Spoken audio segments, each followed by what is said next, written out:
Assalamualaikum warahmatullahi wabarakatuh. Saudaraku yang beriman dan dirahmati Allah. Di kali video ini akan membahas tentang penyimpangan seksual yang menyimpang. Kaum Nabi Lut yang sudah banyak bermunculan di akhir zaman sesuai dengan sabda Rasulullah. Beberapa dekade terakhir isu LGBT tak berhenti digaungkan di berbagai belahan dunia. Yang paling terakhir dan heboh diberitakan adalah akan diadakan sebuah konferensi LGBT di Indonesia. Padahal kisah kaum Sodom atau masyhur dengan istilah kaum Lut dalam ajaran Islam jelas-jelas menjadi contoh betapa dilaknatnya perbuatan menyimpang satu itu. Berbagai sejarah percaya atau tidak sampai saat sekarang ini pedihnya azab Allah Subhanahu wa Ta'ala masih berlangsung di daerah yang dulunya menjadi tempat tinggal kaum Sodom. Penasaran mengapa hal itu bisa terjadi?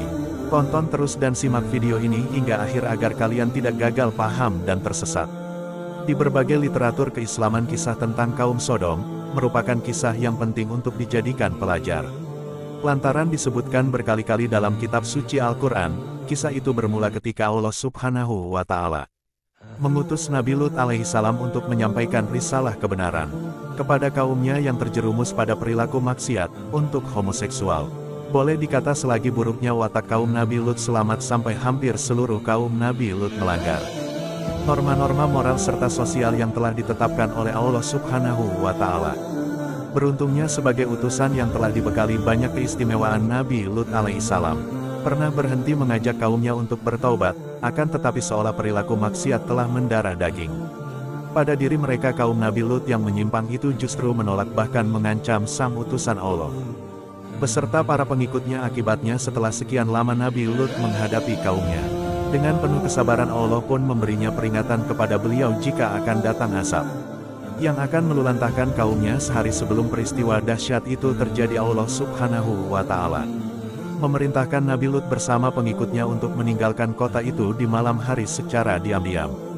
Dan benar saja, ketika semua orang beriman telah meninggalkan tempat tinggal mereka dan kaum Nabi Lut yang menyimpang masih dalam keadaan terlelap, Allah menghancurkan kota tersebut dengan gempa bumi yang hebat dan batu-batu menghantam mereka seperti turunnya hujan. Mengejutkannya, setelah ribuan tahun azab yang menimpa kaum Nabi Lut itu terjadi, ternyata beberapa ilmuwan berhasil menemukan banyak jejak kehidupan mereka, sehingga semakin membuktikan jika kisah tersebut bukanlah sekedar dongeng belaka. Sebagai informasi tambahan bagi kalian, pembuktian benar atau tidaknya kisah kaum Lut sebenarnya sudah berlangsung cukup lama, namun penemuan itu baru diklaim kebenarannya oleh seorang ahli purbakala bernama William Alright pada tahun 1924 Masehi. Dikutip dari laman Republik yang menyertai William mencari daerah kaum Sodom, berhasil menemukan sebuah petunjuk melalui situs purbakala bernama Babedra di sekitar Laut Mati Yordania. Sesuai dengan hasil temuan peneliti, Babhendra adalah makam terbesar dengan ukuran 15,7 meter yang diprediksi telah ada di zaman perunggu atau 3000 tahun sebelum Masehi. Di lokasi tersebut, William dan rekannya juga menemukan sebuah makam yang di dalamnya berisi perhiasan emas tembikar, tempat parfum, kain dan masih banyak lagi. Konon makam Babhendra adalah digunakan selama 1000 tahun lamanya, dari zaman Nabi Ibrahim alaihissalam hingga penghancuran kota Sodom. Penemuan kota Sodom di Laut Mati semakin tak terbantahkan setelah peneliti dari National Geographic menerbitkan majalah edisi Desember tahun 1957, di mana dalam majalah tersebut dituliskan Gunung Sodom yang terletak di Laut Mati menunjukkan jika daerah itu pernah dihuni oleh bangsa manusia. Namun, para akademisi juga berpendapat bahwa kemungkinan tempat kaum Nabi Lut hidup berada di lembah Sidik yang melintang di sepanjang lereng curam Laut Mati. Karena itu, setelah mereka mendapat asap, tempat tinggal mereka ditenggelamkan oleh air bah. Beberapa puluh tahun setelah William Albert The National Geographic melakukan penelusuran terhadap jejak kehidupan kaum Sodom, tak ada yang pernah menyangka jika hal tersebut ternyata membuat para peneliti lainnya tertarik mendatangi Laut Mati untuk menemukan lebih banyak lagi petunjuk tentang kaum menyimpang itu. Salah satu contohnya pada tahun 1967 Masehi dengan pendekatan keilmuan yang sedikit berbeda warna kiler, seorang arkeologi asal Jerman semakin dibuat tak berkata-kata. Setelah mendatangi daerah yang diklaim sebagai kota Sodom, bagaimana tidak dengan menyertakan keterangan Al-Quran ke dalam penelitiannya.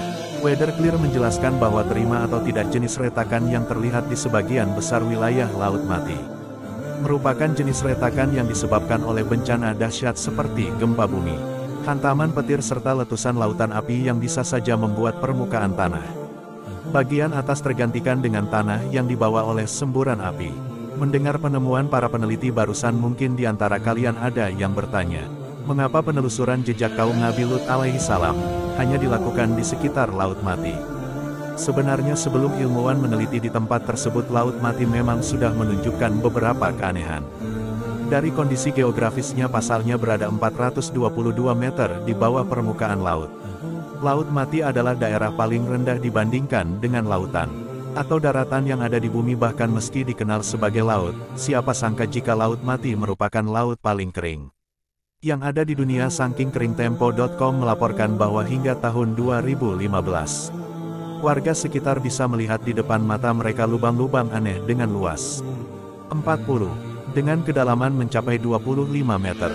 Tak berhenti sampai di situ, keanehan lain yang dimiliki oleh Laut Mati terlihat dari airnya yang mengandung kadar garam 28 hingga 35%. Padahal dari sisi normalnya air laut biasanya memiliki tingkat keasinan tidak dari 6%. Takaran pada arkeolog juga mengatakan bahwa tingginya kadar air garam air Laut Mati menandakan jika dulunya daerah tersebut pernah terdapat kehidupan yang lebih menggemparkan. Seorang antropolog forensik bernama From Mike Finance ternyata pernah meneliti 3 kerangka pria yang ditemukan di bagian selatan Laut Mati. Setelah dilakukan penelitian, kerangka pria itu diklaim sebagai manusia yang hidup 2350 sebelum Masehi. Bukan hanya itu, dikutip dari buku berjudul Exploration episode Melvin Group Coil. Sebagai penulis juga pernah menemukan bukti berupa belerang murni seukuran ibu jari yang sudah bercampur dengan tanah dan semen, tentu saja dari berbagai bukti yang telah ditunjukkan oleh para ilmuwan.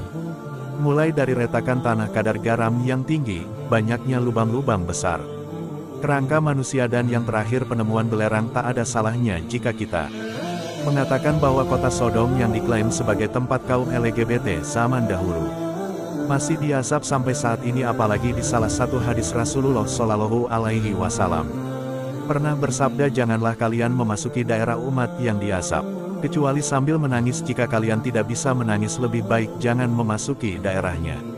Sebab jangan sampai azab yang menimpa mereka juga menimpa kalian. Hadiah riwayat Bukhari.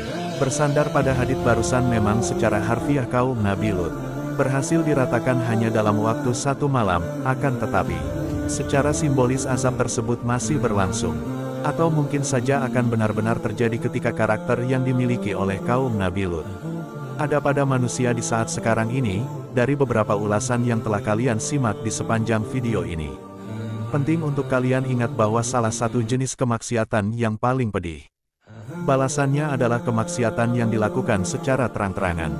Sebagaimana dicontohkan oleh kaum Nabi Lut, mirisnya dilansir dari laman Al-Bayyah komunitas yang lantang menyuarakan masalah orientasi seksual, menganggap jika sikap seperti itu adalah sebuah hak dan kebebasan, sampai-sampai mereka tak malu mengibarkan bendera, bahkan konsisten melakukan pertemuan internasional. Saudaraku yang beriman dan dirahmati Allah, bagaimana pendapat kalian tentang komunitas pelangi yang sampai saat ini terus-menerus mengusik kehidupan muslim, atau terkecuali di negara kita? Allahumma bisawab. Terima kasih kepada saudaraku yang sudah menonton video ini hingga akhir, dan sampai jumpa di video selanjutnya. Hamba Allah undur diri. Assalamualaikum warahmatullahi wabarakatuh.